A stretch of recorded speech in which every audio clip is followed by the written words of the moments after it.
Okay, so today we're going to look at the last 4 countries. This will be a fairly shortish lesson, and then reading assignment. And then on Monday, we'll hopefully move on to more sporting pursuits. We'll start with Nepal. And so, oops.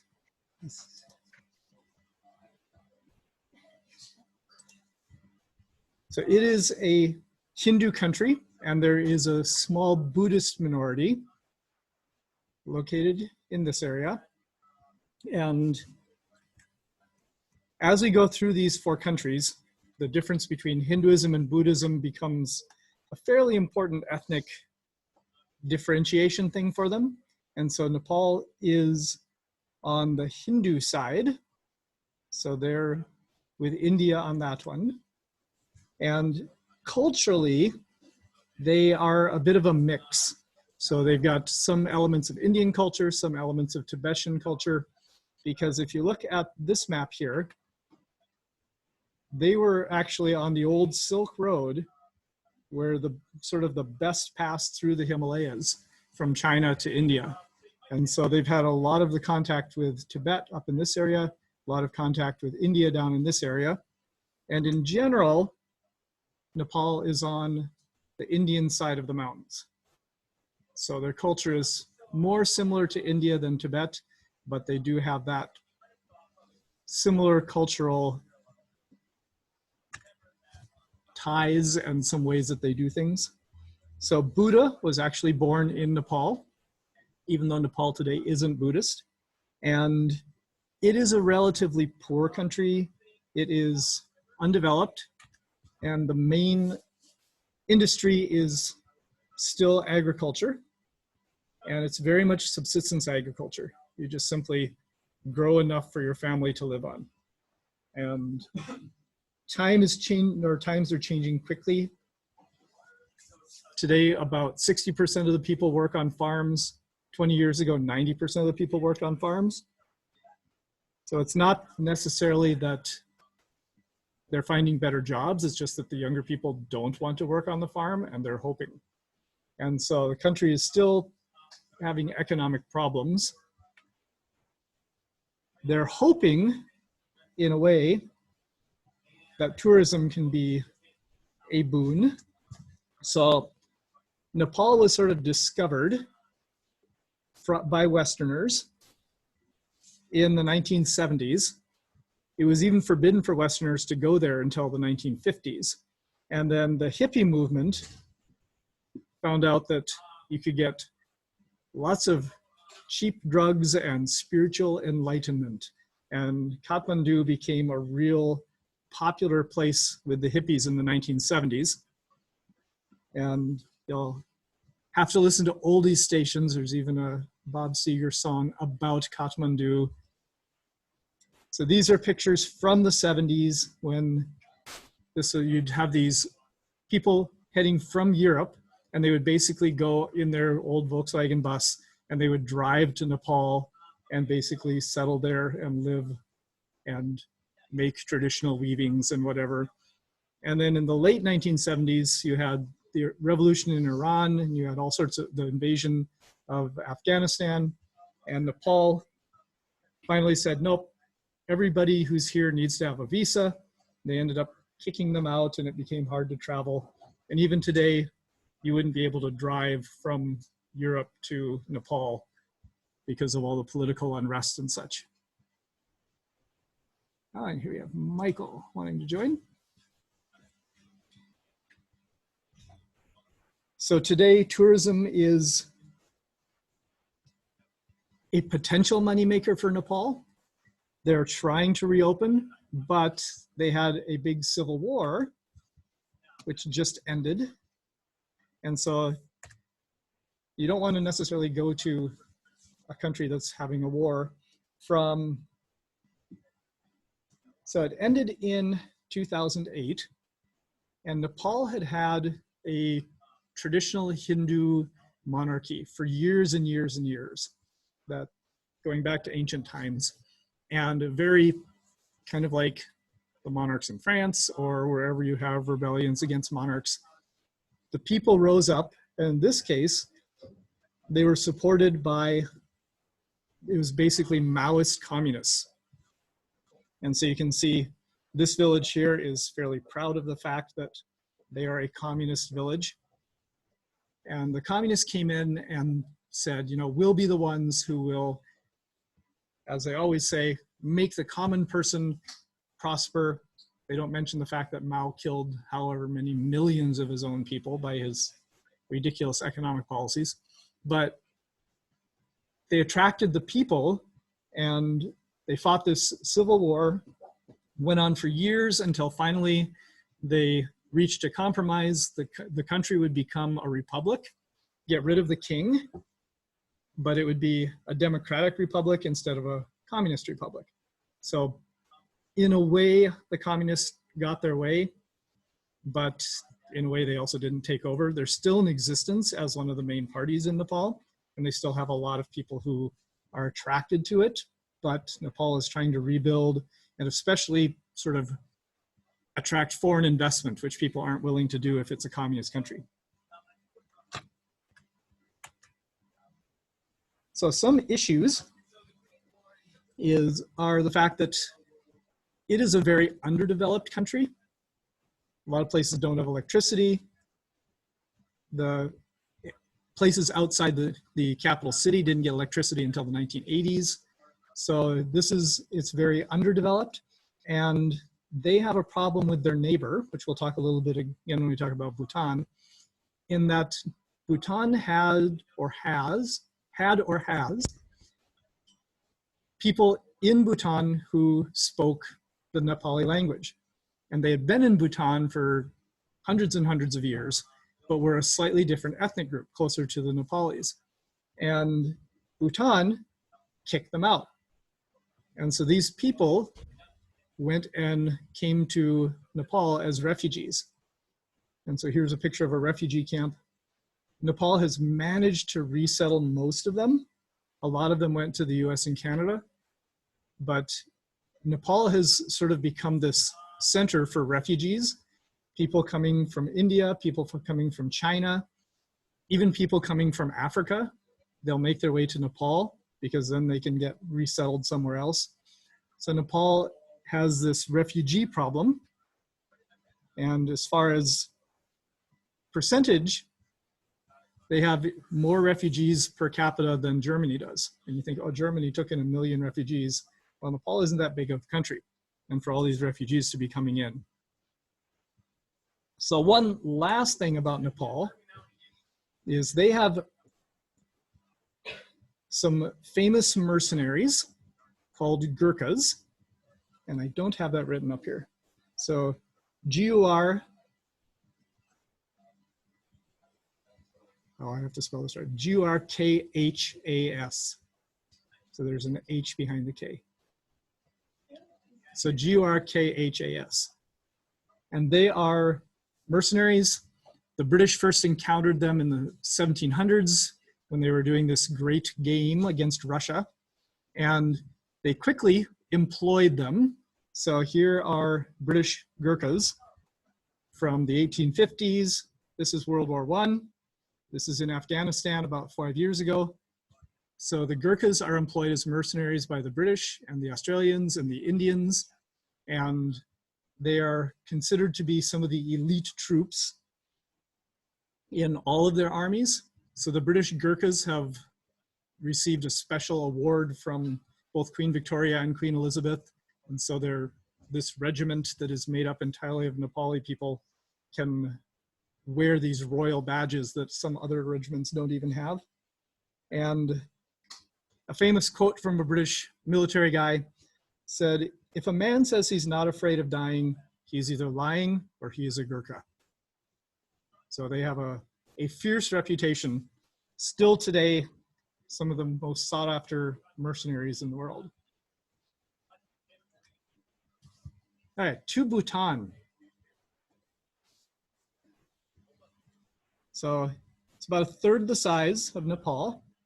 It's separated from Nepal by this little strip of India that comes up. because when they partitioned India, they just carved off this Muslim chunk and made it Pakistan, which eventually became Bangladesh. But you can see here it's up next to China, next to India. This bit here is disputed, partly because they just simply don't have maps. And so if they say where you're up in that area and you might say which country I am, people would honestly say, I don't know. All right, Bhutan is Buddhist. So Nepal is Hindu, Bhutan is Buddhist, and the culture is very much based on Buddhism. And this is up until the last, I think it was in 2009, they were a feudal country. Everything was owned by the king. And then the king basically, through this, similar to medieval feudalism, you gave land in exchange for favors, etc. So they're the last feudal country in the world.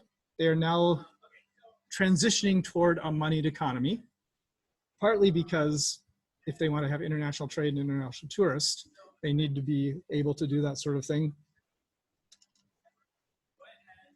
So the national sport is archery. And Bhutan has an interesting law that if you are in public in the daytime, you have to wear traditional dress. So they passed this law not too long ago, about 20 years ago. So if you're just out working in your yard, you don't have to. But if you're going to go out and do something official, you have to wear traditional clothing. And so this is an example here of traditional Bhutanese clothing.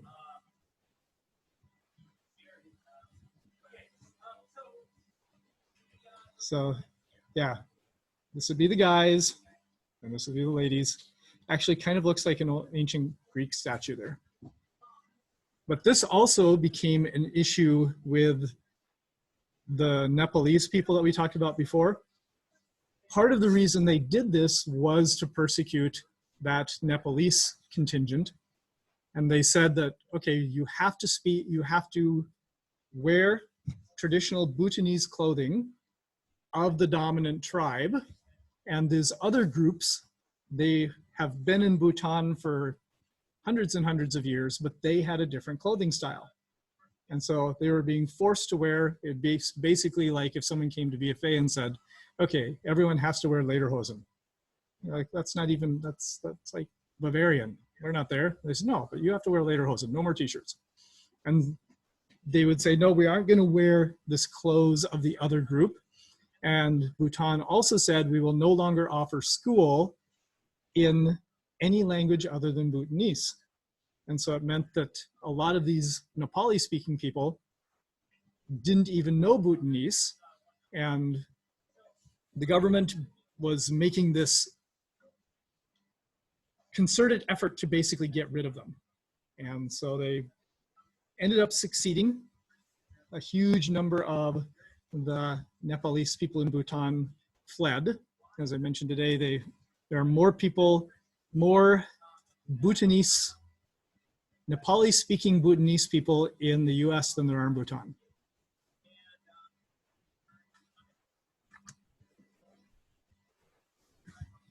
So Bhutan also has the world's highest unclimbed mountain. So for those of you who are into the whole mountaineering thing, this is the highest mountain that has not been climbed, because basically Bhutan allowed people to start climbing mountains in the 1980s. But then in the 1990s, they said, well, actually the tops of the mountains are sacred. So you can only climb up to 6,000 meters. And about 10 years ago, they said, nope, we're just gonna get rid of all mountaineering altogether. So that is why this mountain is still the tallest one that's not yet been climbed. Well, it's not the sort of thing where you can just go decide I'm gonna hike up the mountain. You have to arrange a tour. You have to have oxygen tanks, you have to have base camps, you have to all this sort of stuff. Yeah, but how are you going to bring it in without letting them think you're going? It's not like Switzerland where you can just walk up to a mountain and start going up it. So, Just take a plane. yeah, but you still have to enter the country somehow. You can fly over the border. Yeah, but once you land. Yeah, you land where the mountain is. Oh, okay. Leah has perhaps a career ahead of her. Not one that could last long and might come to a sticky end, but. Then last thing about Bhutan is that they were the first country to recognize India as an independent country after partition, basically because they want India's help against China. So Bhutan is still very much a close military and economic friend of India because they're basically surrounded on this side by China and feel very threatened by them. So Bhutan is in a deep treaty relationship with India. They want to stay friends and they want India to help defend them against China. So now we're going to skip over this whole thing of India. Move to Sri Lanka. So it was a British colony until 1972. It was called Ceylon. So this is a map of Ceylon showing her tea industry. And then it was changed to Sri Lanka. What's that?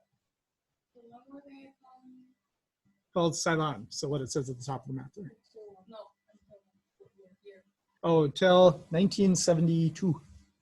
And Sri Lanka means shining island.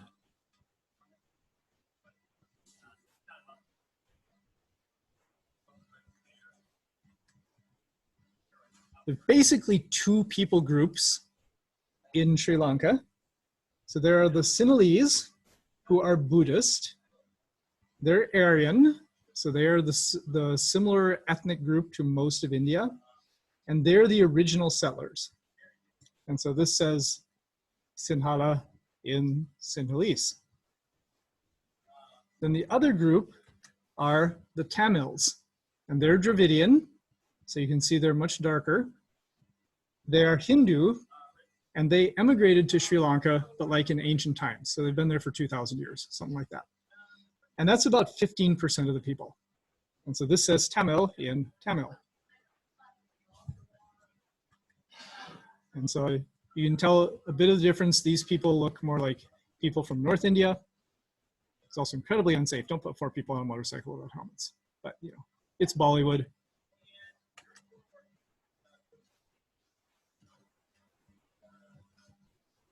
And, oops, if it changes. Yep, and these are Tamil people, and they are basically Hindu. And this is a map showing where the various groups live. So this is coded by language and religion. So basically, the purple are Sinhalese Buddhists. The yellow are Tamil-speaking Hindus. Green is Muslim, red are Christians, for the most part Catholics. And these are Tamil-speaking Indians. So they're Hindus, but they're from India. So you have Sri Lankan Tamils, Indian Tamils, and the purple is Buddhists.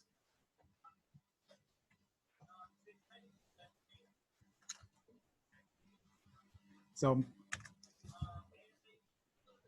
the most important crop in Sri Lanka is tea. And today you can go to Heber's and you can buy tea from Sri Lanka, but it's still called Ceylon tea. So they haven't changed the name of the tea, even though the country, it might say, I believe this one even here says Ceylon tea from Sri Lanka. Now, Sri Lanka has had, again, a civil war. 1950s, the government, which was dominated by the Sinhalese, decided, you know what, we are going to make it so that the Sinhalese people have advantages, because we want to promote our own people. And one of the things they did is they changed the government only to operate just in Sinhalese. So therefore, if you spoke Tamil, you wouldn't be able to do anything in the government. And so that would open up government jobs for Sinhalese people. And they began to basically make life for the Tamils really hard. So this then opens a gate for communist type agitators to come in, and the group called the Tamil Tigers, which wanted to be independence for the Tamil part of Sri Lanka, began fighting this long war against the government. But in the end, let me get the exact year, in 2009, the Sinhalese government basically defeated the Tamil government, and both sides had mass massacres and went out and killed civilians and committed war crimes, and it was a really, really messy war. So this was sort of what Sri Lanka is trying to recover from now. In Nepal, there was a peace treaty between the two. In Sri Lanka, basically the Tamils got wiped out as far as their army. The people are still there. And Sri Lanka has a democratic government. They are the highest per capita, the most wealthy country in South Asia on the average. It has a pretty decent democratic government, except when you come to press freedom. And if you say anything about the government, you could be in trouble. And this is a journalist who had been critiquing the government. He'd actually been critiquing every government that came along. It didn't matter who was elected. And he actually wrote his own obituary and then gave it to his newspaper and said, whenever I'm taken out, I want you to publish this obituary. And sure enough, he was assassinated. And this then led to sort of international realization that, whoa, things in Sri Lanka are really not good as far as press freedom. All right. So anything, Daniel, you can add about Sri Lanka? Have you lived there much? I haven't lived there much. Okay. So the Maldives. Good picture of the Maldives. It is the lowest country in the world. So the average height, do I have that written down here? I thought I did. Yeah, the average height is 1.4 meters above sea level. And the highest point, like if you want to go climb the highest mountain in every country, the highest mountain in the Maldives is 2.4 meters high. Yeah, that's like as tall as my son. How much? So 2.4 meters is the highest point on the entire country.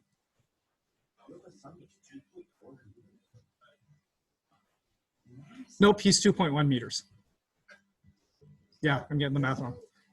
So he wouldn't be as tall, but he's 7 foot. He's 7 foot? Yeah. He says he's 6'11", but I think he's 7 foot. He hasn't let us measure him since he was a junior in high school. Because What is he now? I think he's probably 7 foot. Oh, like. He's 20, just turned 25. That's like a few years ago. Yep. Yeah, but he doesn't want to be 7 foot tall. And his wife is like 5'2". She comes to here.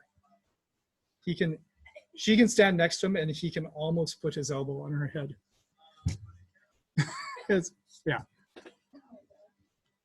He could have, my wife says, you should have looked yeah, but anyway. Yes, back to the Maldives.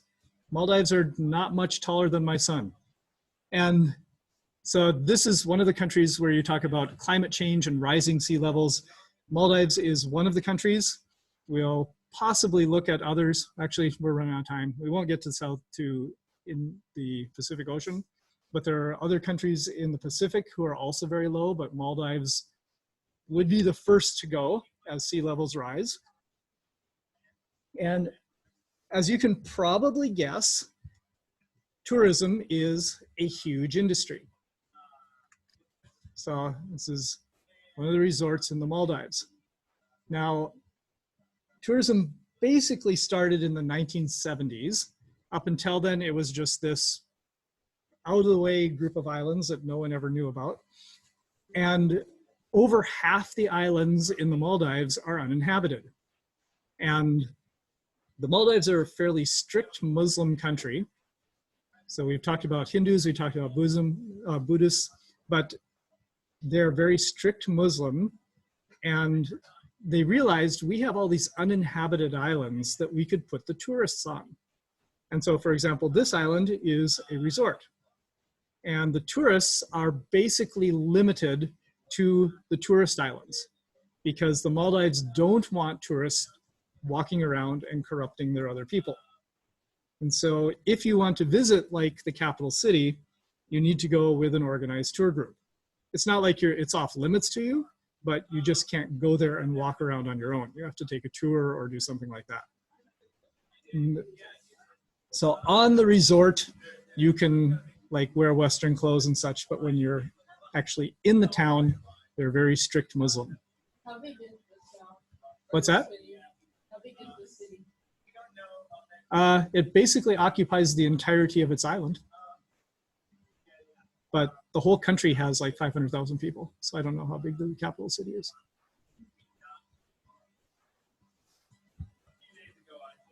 So it is, so here's a picture from, so this is the tourist part of the Maldives. Oops, I froze up my computer.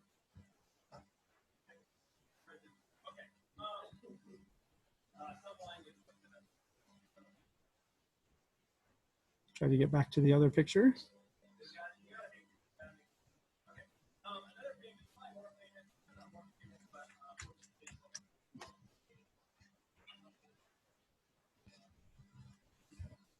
Yep, so this is the touristy part of the Maldives, and this is the regular part of the Maldives. During the monsoon season, it is a tropical monsoon climate. And let's see. They have the second highest prosperity rating, second highest average income after Sri Lanka, partly because Bhutan and Nepal are so underdeveloped, and Pakistan and India have incredibly wealthy people, but they also have some incredibly poor people. So Sri Lanka and Maldives are much more what we would consider, middle class. They don't have the vast slums that India does, and they do have a fair number of people that have gotten a lot of money off of tourism. So when the Maldives became independent of Britain, the president took over kind of like what we saw in some of the countries in Eastern Europe. The fellow in Kazakhstan or in Belarus, you had this one leader who ruled the country for 30 years. And of course, if you are the one entirely in charge, corruption is going to go up and that sort of thing. And in 2008, they got a new government, which was even more corrupt. And the Maldives was part of the Commonwealth of Nations. They were basically kicked out of the Commonwealth of Nations because they were so corrupt, because they had such health rights problems, until finally, just in the past 2 years or so, they have restructured and they are working their way back toward what you can consider respectability. They have a new president. They're trying to fight corruption. And it looks like, yeah, they rejoined the Commonwealth of Nations in February. So they've been back in just in time for the virus to lock everything down.